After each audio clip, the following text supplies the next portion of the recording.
Rated PG, patnubay at gabay ng magulang ay kailangan sa mga batang manonood. Ang nakaraan sa PBB Lucky Season 7. Ibinigay na sa housemates ang kanilang third lucky task. Isang bisita ang papasok sa bahay ko. Makakasama niyo siya ng 3 araw. Kinakailangan niyo siyang mapatawa. Humarap man sa hamon, kakaibang saya naman ang dala sa kanila ni Lola Pina. Bakit dahan-dahan binubuksan ang medicine cabinet? Bakit? Para hindi magising ang sleeping pill. Pero ang housemates maging matagumpay kaya na mapatawa si Lola. Anong pagkain ang mabilis? Ay, merong ano dyan? Abangan ngayong gabi ang muling pagsubok ng housemates na makaipon ng tawa ni Lola Pina. Nakubak ka ba? Bakit? Kasi hindi kita matanggal sa ulo eh. Bakit? Ang baho mo! At sa kanilang pagpapasaya, masusubukan din ang samahan nila. Sabi daw ni kaya na napapagod na daw siya, tapos kanina palagi silang tatawanan doon. Kasi parang may sarili silang mundo, tapos hindi na sila nagko-cooperate.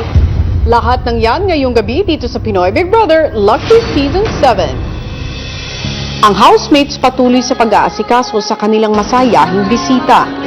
Ang ganda ng rice niyo. Ang puti-puti. Siguro mistiso ito. Ang dami niyan. Hindi pa kailang yan, okay lang. Kalahati lang. Boss. Lambot yun. Dahil ito ang pampalinaw ng mata. Oo. Tingnan mo lang. Bakit maliit yung kinakain mo na Basta pag ako nagutom ng hating gabi, yun, nahingi ako ng biskuit. Okay po, Nay. Nay! Diba, pagkagabi, baka magugutom ka. Sabihin mo lang sa akin, tapos ilagay ko yung biscuit doon sa kwarto natin. Ilang sandali pa, oras na para sa pagtulog ni Lola. Dito, pwede yung medyo hindi ako magpapalpay. Kasi ako, hindi ako ginawin. Yung mga kasama kong mga lola, naka-jacket. Nay, hindi ka pa malikot mag-ano po? Ako naman, nagpapaypay. Sabi ko, ano ba naman to? Sila naka-jacket, giniginaw. Ako nagpapaypay. Nanay! Good night. Good night, Nay! Ang dimple niya! Ang dimple ni Nanay! Sarap! Night, night. Night po! Good night. Good night! Good night po! Good night po! Tunurin siya. Ang cute ni Nanay! Parang may katabi ka, Nay. Ayan, yan na lang muna, Nay. Walang ano eh. Good night po!